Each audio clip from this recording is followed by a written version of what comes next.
Queridos hermanos, este es el tercer domingo del tiempo ordinario, que el Papa Francisco hace unos años quiso que fuera el domingo de la Palabra de Dios. Y con esta designación lo que pretende es que valoremos, que redescubramos en toda la Iglesia la importancia de la Palabra de Dios en nuestra vida. Uno de los acontecimientos, el más importante en el siglo XX, sucedido en la vida de la Iglesia, fue sin duda la celebración del Concilio Vaticano II, que impulsó notablemente la importancia de la Palabra de Dios, de la Escritura, de la Biblia, poniéndola al alcance de todos los fieles cristianos. En una de sus primeras constituciones, la Dei Verbum, mandó, y así se ha hecho en toda la Iglesia, que esta palabra de Dios esté accesible, cercana, que sea alimento de nuestra propia vida.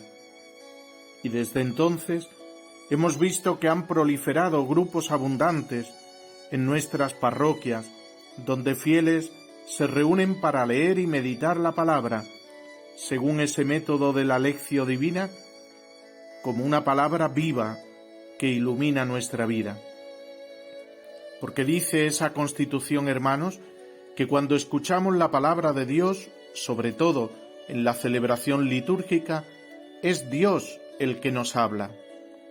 No sólo el que habló, sino que nos habla hoy y nos transmite su voluntad, su mensaje, el secreto de su corazón, para que entendamos y sepamos cuál es el camino que hemos de seguir en la vida.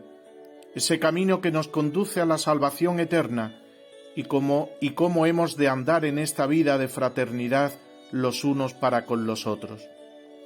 Pues bien, en este domingo abramos los oídos del alma para escuchar al Señor que dirige a cada uno de nosotros, se dirige con infinito amor.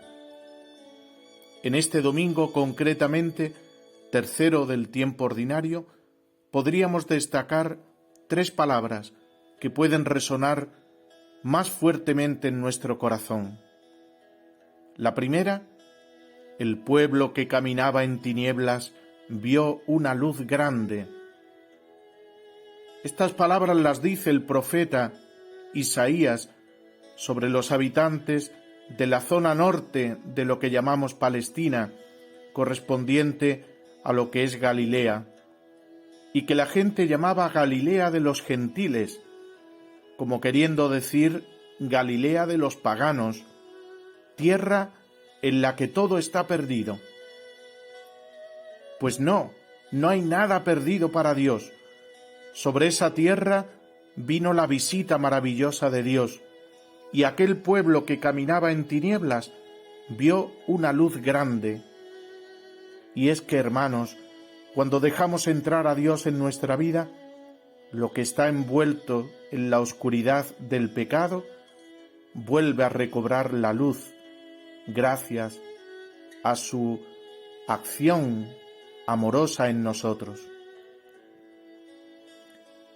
La segunda palabra: os ruego, hermanos, que no haya divisiones entre vosotros. ¿Está dividido Cristo? Estas palabras de la segunda lectura de la misa de este domingo, tomadas del apóstol San Pablo en su primera carta a los Corintios, coinciden que las escuchamos dentro de este octavario de oración por la unidad de los cristianos que estamos viviendo en toda la Iglesia, pidiendo al Señor que nos conceda el don de la unidad. Esta es la herida, hermanos, más sangrante que tiene actualmente la Iglesia, la falta de unidad entre sus miembros. Y esto es provocado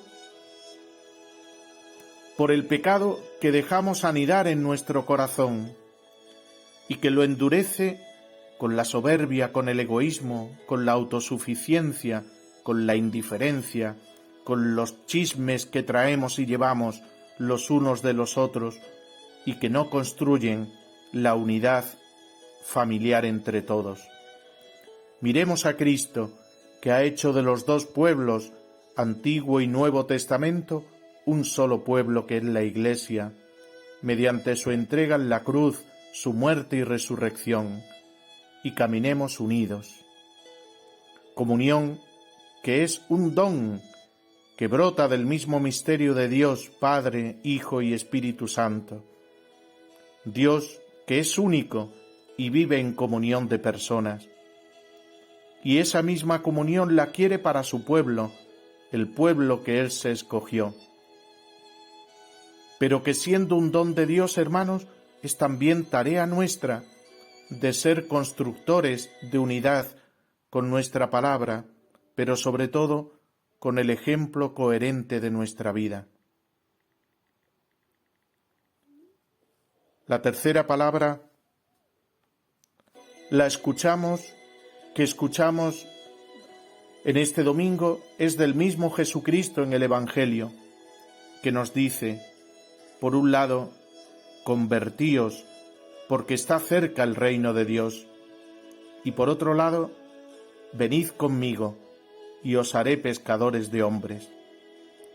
Todos necesitamos abandonar el pecado y volver nuestra vida a Dios, hermanos.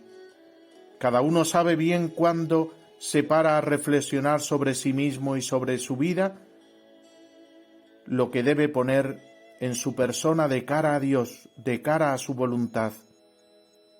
En unos el demonio le atacará más por la ira, en otros por la soberbia, en otros por la gula, en otros quizás por la vanidad, o la pereza, o la envidia, o la lujuria. Es decir, los pecados capitales que son cabeza de otros muchos pecados. Pues sean los que sean aquellos que reconocemos tener, el Señor viene a librarnos de ellos y a hacernos caminar según su voluntad, que es siempre lo mejor para nosotros. Venid conmigo, nos vuelve a repetir en este domingo. Qué dicha supone escuchar estas palabras en primera persona, hermanos. Que Cristo nos invite a vivir la vida unidos a Él. No tengamos miedo a entregarle toda nuestra persona y experimentaremos la auténtica felicidad, esa que el mundo no nos puede ofrecer y que es anticipo de la que gozaremos un día por toda la eternidad. Feliz domingo para todos.